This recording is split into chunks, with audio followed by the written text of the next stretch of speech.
Good evening. And today we're going to be taking a look at a quick little film here that dropped on Netflix today. Something that we covered back on the Sunday Scaries.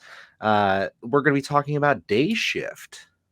Why do you know the names to all the specific Twilight films? What? And what's your gripe with Breaking Dawn Part 2? It's the exciting conclusion of the whole Twilight saga. Welcome to the day shift, motherfucker. Works every time. Yes. So, this is interesting. Okay, so this was announced, I probably announced a while ago, but we didn't really get any like hard confirmation till maybe a month or two ago. Yeah, we didn't really see too much about it. And then when they released it was a full trailer, wasn't it? It wasn't even a teaser. It was a full trailer, which is just kind of like strange when you're talking about the world of streaming nowadays, or just kind of how movies run in general, where it's like we are starting to get that quick turnaround of like, here's a trailer, and then a month later the movie's out. Yeah. Which is kind of interesting. I guess that's the luxury of streaming. Yeah. There's a real quick turnaround because it's like, Mhm. hey, most people already have that actual streaming service. So it's like, hey, yep, this is coming out, just a reminder, and then here we are. Yeah, and I remember talking about it, and I wasn't super intrigued or even all that thrilled. I was just kind of like, okay, yeah, probably another, so-so action flick. I didn't expect a whole lot going into this one. Luke, what Yeah. were your thoughts? Going into it, Mm. I was intrigued by it because I wanted to know if they were going to lean more on into the horror side of things here. Because when you look at this and you see the trailer and you read the synopsis, again, I always go back to potential here, and I feel like this film was chock full of potential on the horror side of things. So I was pretty intrigued by it. I really wanted. I mean, I was very intrigued by Jamie Foxx's performance, and I want to see how well he worked with Dave Franco. So overall, I'll say this film did catch my attention with that trailer. Okay, yeah. So I guess now it's game day. So we got to actually see the movie today. We came home from work and both sat down and watched it. So Luke, how'd you feel about Day Shift? Well, this Splattercast is kind of a horror-related channel here, obviously. So, as a horror movie, do I think this works as, that in terms of the potential that I had seen there? No, I don't think it really lives up to that potential of kind of a horror film at all.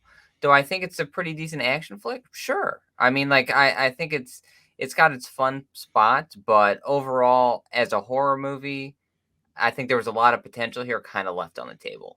Yeah, I was hearing a lot of hype online, just reading people's comments about it. I guess not a lot of hype, but just like people being like, "Oh, this could be like another John Carpenter's Vampires," which is one Yeah. of the few John Carpenter movies I have not seen yet. So, it's one that I've been meaning to get around to. I'm just kind of waiting to pull the trigger on it. Yeah. I really only have like two or three of his catalog that I haven't even watched, and that's one of them.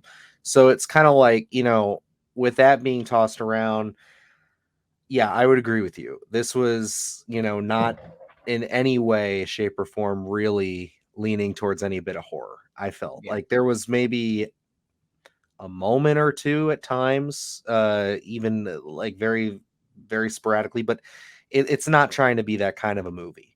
This is very much like a Zombie Land, or kind of like it's leaning into the comedy a bit. Um, but I'd also say the biggest thing I could compare it to is like a Men in Black, Yeah. which, surprised me a little bit. I know from the trailer they kind of get into the whole union thing and all that, but like, I didn't expect to be as invested in that stuff as I was. I think they do a really good job with Jamie Foxx's character. I thought he was excellent in the movie. I mean, he's got a lot of charisma just as an actor in general. I mean, things like Baby Driver or Django Unchained, the guy can really bring a lot to the screen, a lot of presence.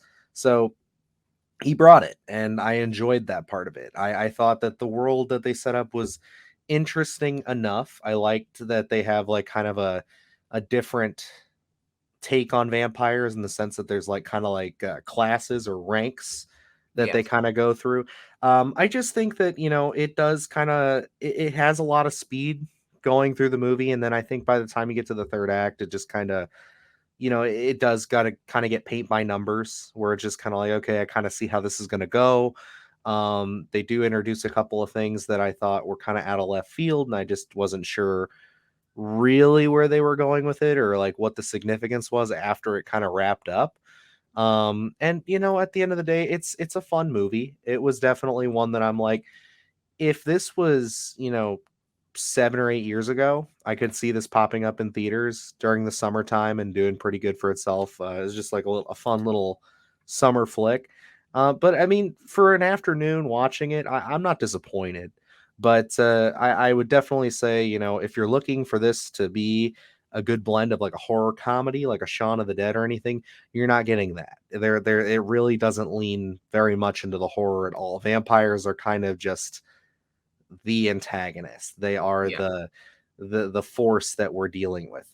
And I have a couple of issues with it, but I want to get a little bit more of your take too before I dive into those. Yeah, and I think this is where when we talk about on Splattercast or the Sunday Scaries, where we say that horror is a genre that can be intertwined with almost anything, and this is obviously true, and you do see it here in Dayshift. But this is where you kind of get down to the percentage kind of ranking here, where sometimes it's 50-50, sometimes it's 60-40. Here, I would say if we're gonna divvy up the horror, it's maybe a 10 to 15% max here, where the only horror element is the vampires, and the Hmm. antagonist is really it as far as it goes. So kind of watching this and going into the trailer, and when we had talked about it, and I said, well, maybe that kind of comedy gets stripped away a little bit throughout the film, and we kind of go straight up horror here. And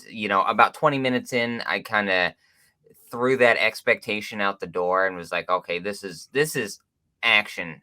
This is what they wanted to go with here, with spruced in with the comedy. So I was like, okay, at that time, my expectations went out the window, and we decided, okay, we're in an action movie now. So at that point, I wasn't really disappointed, and by the ending of the credits rolling, I was like, okay, that was an action flick. I was already expecting that at that point. So was I disappointed it wasn't a horror film? Sure. But overall, I mean, it's an okay movie. It's a popcorn flick. That's what it is. Exactly. Yeah, it Um, really feels like a nice, if I was, not even saying that like this is only appealing to like a 13-year-old or anything, but like this would be like a movie that I could see myself at like 10 to 13 going with my dad on a Saturday afternoon, yeah. stuffing my face full of popcorn and watching, Jamie Foxx and Snoop Dogg lay waste to some vampires for 2 hours, like, and it's entertaining. It is fun. And I think that there's a lot of great set pieces. There's one where they infiltrate what's called a hive, that I thought really stood out to me. I thought that was a lot of fun. I liked a lot of the action that we saw in that. But yeah, I think just if you're going in looking for any kind of like horror elements, it's not really. This is not that kind of movie. And Um, you talked about kind of like the lore they set up here, and some of that seems well thought out, especially it when was, we yeah. kind of have Dave Franco here as the all-knowing sort of character, where he can, he's by the book, he's studied, he knows all these things, and he kind of um, just rattles off all these different types of vampires, what makes them different, things like that. I also like the idea of Jamie Foxx collecting the fangs and selling them, and there's a market for that. I liked how they would kind of differentiate the fangs, Yes. and they would say like different tiers, and you could see kind of like it was almost like a stock trading type thing in one Yep. sequence where you see this board and it kind of tells you the current value of certain fangs, and it's like that's cool. I appreciate that's where those like Men in Black aspects really come into it for Yeah. me, where it does feel like that, especially when you get involved with the union stuff and everything, because that's kind And of they the open the door and you yes, just oh see yeah. everyone walking around. It really does. I totally understand where you're saying, where you get those Men in Black vibes, because that is uh, pretty evident in the film. And I mean, like, yeah, going into the horror aspect, yeah, it's not there. Mhm. But overall, it's a pretty fun flick. Oh yeah. It's something where, where we talk about, there are things that we choose for Splattercast that made me not full straight up horror, but that has those horror elements into it. This is a film, Day Shift, where I could see um, in the future, younger kids in 10 years kind of doing a podcast being like, oh, we watched this on Netflix when we were younger and we have a love for it because it does kind of have the vampires, some horror elements into it. And this is kind of your gateway, where it's not full on, but, You a get a kid who taste. loves. Yes, and it's like a kid turns this on because they love action. They see the vampires, they get enthralled with that kind of world. And then you move on to Fright Night, and and then next thing you know, you're just kind of diving down that realm of horror. So I think this could be a very interesting gateway film for a lot of younger fans who just want to see that action. But as hardcore horror fans, if you're looking for something to turn on in the afternoon because you want to enjoy a horror movie, unfortunately, Dayshift is not that film. Yeah, and it's not. And I mean, like on that aspect, yes, it's definitely disappointing. But I mean, overall, I still think I give this a pretty positive review as it's fun. Like you said, it's a popcorn flick.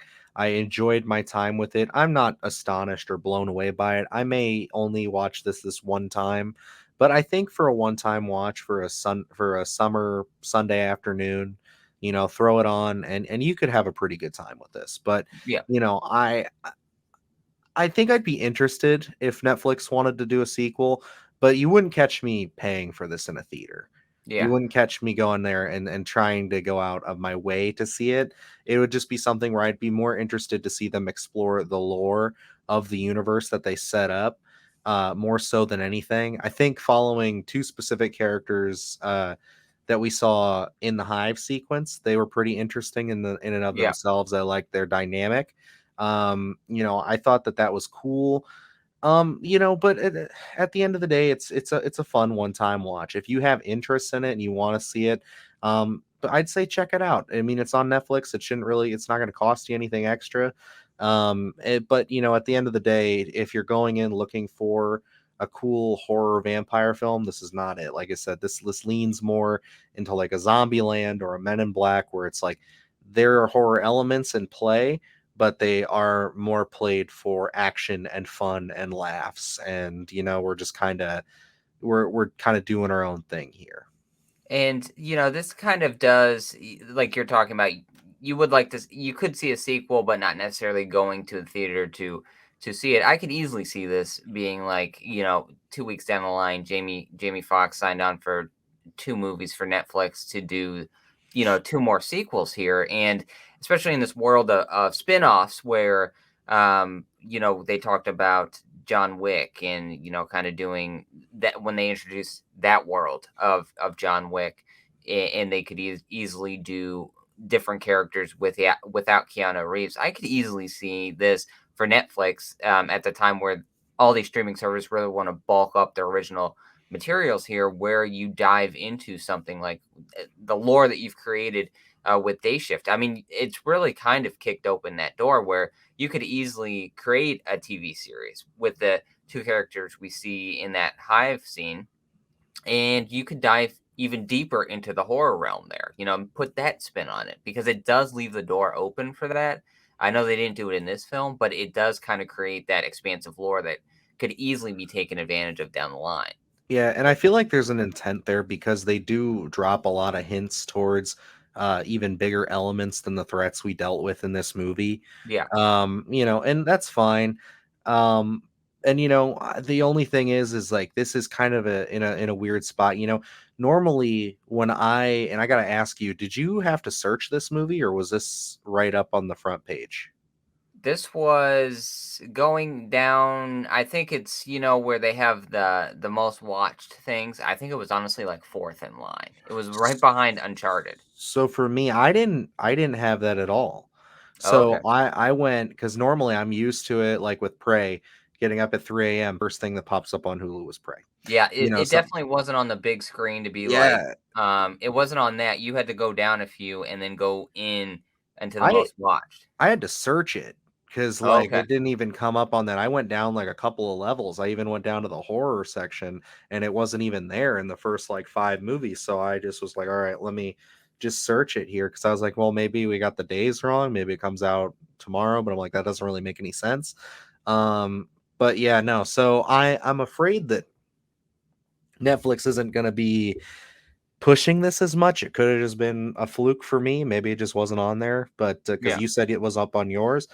But yeah, I'm curious to see how this does. I don't know if this is going to be a cult hit for some people as far as the action movies go, or I guess where you'd want to relegate this to is more of a is this like a fantasy action or a sci-fi Yeah. action of any kind? Because like it's not I think really. it's an action adventure kind of, and slash Yeah. comedy is really where it went, and I think it owns that, you know?